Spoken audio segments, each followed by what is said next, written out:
I can't believe a customer just did this to me. I had this gentleman come in like 10 different times to talk about ordering a car. And after 10 visits and going over all the information with him, he eventually decided to order a car. And I was very clear. I said, it's going to take about 4.5 to 6 months. No problem. I'll wait. Then he calls me like every week asking about this car, and I'm always answering his calls, always giving him updates, always even giving him options about other cars coming. And he said, no, I'm just gonna wait for the one to order. That's exactly what I want. I said, no problem. So just a couple days ago, he calls me, says, hey, I bought one out somewhere else. Can you refund my deposit? I was a little upset, but hey, I'll never get mad at anybody over buying a car somewhere else. Said, whatever, not a big deal, man. Is what it is. Appreciate your time. Think of us in the future. Hang up, whatever. Then he calls me the next day, and this is what really rubbed me the wrong way, and I would never have the balls to actually do this. He calls me and goes, hey, Russ, I was in my new car, and there's a lot of technology in it that the sales guy sold to me didn't actually understand as well as you did, and you knew everything about the car. Could I come up and you go over the car with me?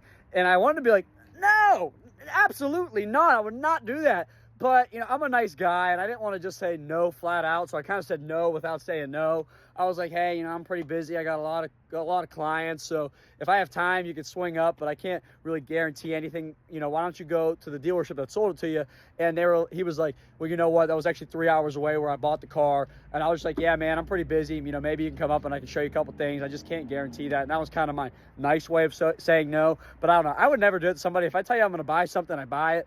And if something happens where I would maybe in that situation not buy from somebody, I would never call them asking for help or advice. I don't know. Maybe I was just raised differently, but that's not what I would do. Let me know in the comments what you guys would do. And for more content like this, follow Russ Flips Whips.